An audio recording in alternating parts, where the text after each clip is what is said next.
can't touch this. You can't touch this. You can't touch this. 이 무명 시절 해머는 집 밖을 바라보면서 아내한테 이런 말을 했다는데 창밖에 보이는 저 부촌을 가리키면서 우리는 저기 살게 될 것이라고. So hard, it makes me sick. Oh my Lord, thank you for blessing me with the mind. 한 시대를 풍미의 옛날 뮤지션을 알아보는 시간 복구맨입니다. 90년대 팝은 말 그대로 격동의 시대. 이전보다 훨씬 다양한 음악이 등장해서 차트를 수놓기 시작했죠. 그 중에서도 특히 비중 있게 다루어지는 장르가 바로 힙합입니다. 정확히 90년대부터 치고 들어와서 이제는 대중음악의 완전한 주류가 되었어요. 힙합이 지금처럼 위세를 떨치기 이전엔 이런 장르가 있는지도 모르는 사람이 많았죠. 하지만 그런 사람도 MC 해머는 알았잖아요. 힙합인 듯 아닌 듯 완벽한 대중성으로 무장해서 청중을 매료했어요. That's word because you know you can't touch this. Stop.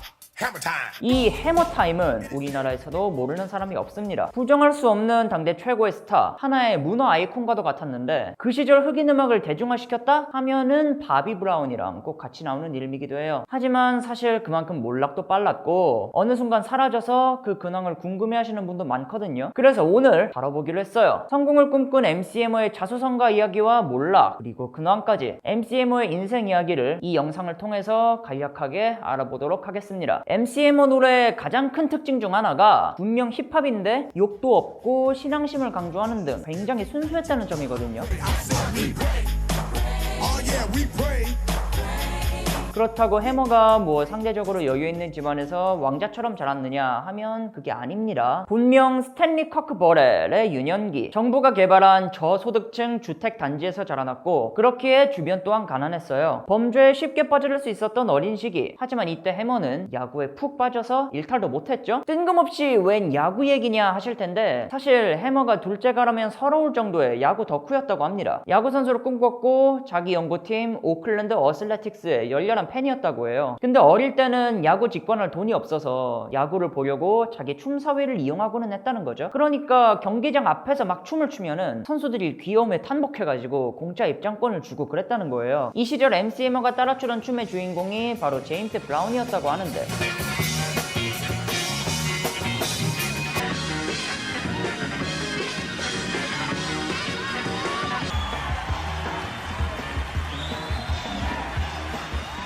해머 왈, 나는 나이 서너 살 때부터 제임스 브라운의 동작을 따라하곤 했다. 이 제임스 브라운은 뭐 펑크의 대부죠. I feel good.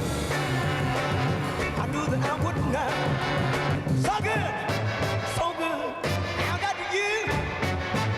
흑인 가수들 중에 제임스 브라운 영향 안 받은 가수는 없다고 보셔도 됩니다. MC 해머도 나중에 그런 얘기를 해요. 나는 제임스 브라운 아니었으면 여기 없었다고. 음악이나 춤이나 모두 그의 영향을 받았다는 거죠. 그리고 결국 어느 날은 이 오클랜드 구단주까지 해머의 다리 찢기를 보게 되는 거예요. 해머는 이걸 놓치지 않고 공작 관람을 부탁하고 기어이 팀의 배트보이까지 하게 된다는 그런 이야기입니다. 그리고 이때 그를 본 이제 밀워키의 야구 선수가 얘 그 전설의 거포 행크 아론 닮지 않았냐면서 행크의 별명 해머링을 그대로 따서 리틀 해머라는 별명을 붙여주는 거죠. MC 해머라는 이름의 역사는 바로 이제 여기서부터 시작이 되는 거예요.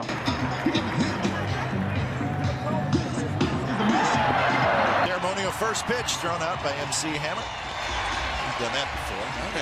Over the top. 이때도 해머는 특유의 쇼맨십과 넉살로 차근차근 성장을 해나갔어요. 해머는 대학생이 되어서도 야구를 합니다. 하지만 트라이아웃에 떨어지고 꿈을 포기해요. 그리고 잠깐 방황의 시간을 겪는데 아예 군대에 가버리면서 3년 동안 재충전을 하게 되는 거예요. 그리고 거기서 마침내 음악을 찾게 되고요. 야구할 때만 해도 해머와 음악의 연관성은 취미로 시를 쓰거나 아니면 자신만의 CM송을 만드는 정도였거든요. 하지만 막상 음악으로 방향을 잡으니까 해머는 이번에도 무섭게 몰두하기 시작합니다. 이때 다시 한번 본인 특유의 넉살을 발휘하는데 신분을 쌓은 오클랜드 선수들 집에 가서 자기 춤이랑 비전을 마구 피라고 투자를 받는 거예요. 이렇게 투자받는 돈이 무려 4만 달러. 해머는 그 돈으로 자기 레이블을 설립하고 첫 앨범을 내게 되고요. Feel My Power는 바로 1986년에 나왔고 이거는 해머가 세상에 이름을 알리기에는 아직 조금 이른 시간이었어요.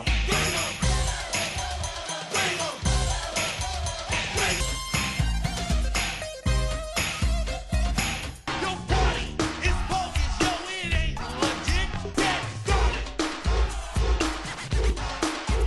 Get started. They put me in the mix. They put me in the mix. Get off the wall. 춤 좋아하고 넉살도 좋은 해머의 음악, 그래서 그답게 철저한 엔터테인먼트를 추구했습니다. 사실 힙합이란 게 문화 전반으로 확장하면 정말 방대한 이야기를 포함하고 있지만 음악적으로 봤을 때는 엉덩이를 뜻하는 힙과 껑충 뛰라는 뜻의 합이 합쳐져서 힙합이 됐다는 말도 있거든요. The hip hop, you don't stop. Rock it out, baby, rubber to the boogity bang. Go hotel, motel, and what you gonna do today? Everybody go hotel, motel, holiday inn.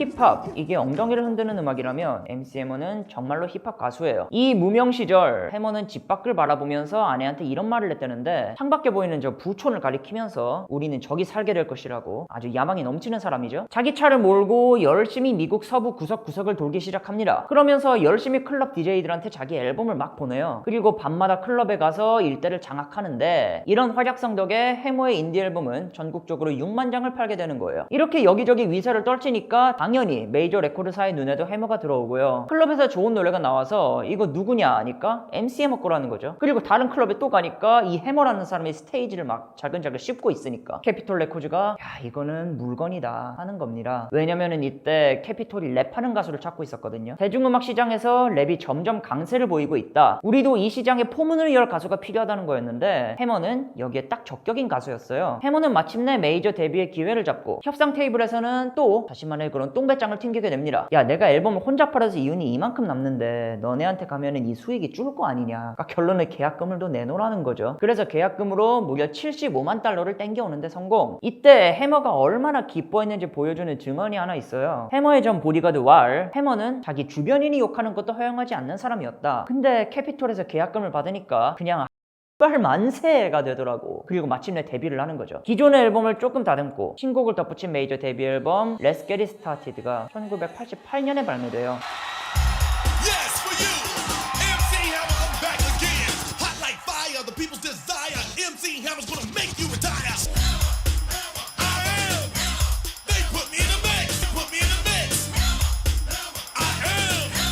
They put me in the mix. Party, party, party, party, nothing jumping in your mouth.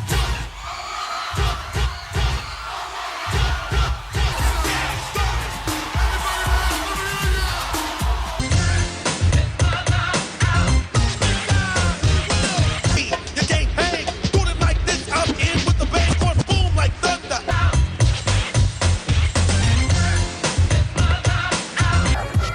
Pump it up, louder.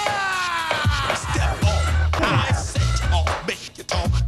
Put you in check, boy. 1, 2, 1, 2, 3. 이후 앨범이 너무 초대박 메가 울트라 히트라서 이 1집 앨범이 상대적으로 묻히는 감이 없잖아 있는데, 사실 해머는 1집에서부터 요리조리 날아다녔죠. 이때에도 라이브를 보시면은 해머를 비롯해서 뒤에 수많은 백댄서가 함께 흥을 돋우고 있는데, 뭐 지금 봐도 부족함이 없는 칼군무를 보여주거든요.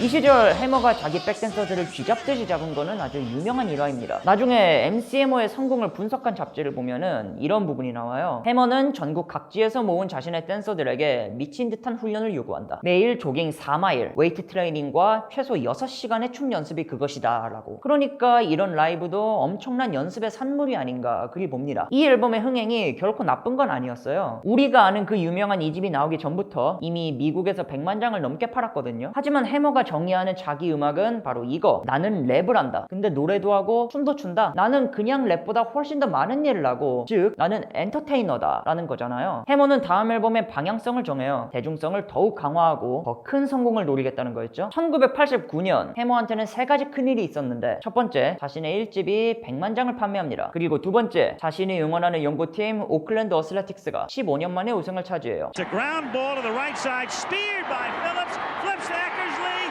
yes! 자기를 트라이아웃에서 떨어뜨린 샌프란시스코 자이언츠를 꺾고, 그리고 세 번째로 해머는 TV에 나와서 자신의 신곡을 선공개하게 되는데, 이 곡은 바로 해머의 알파요 오메가, 그리고 지금까지도 사랑받는 그 곡 You Can't Touch This 였어요. Break it down.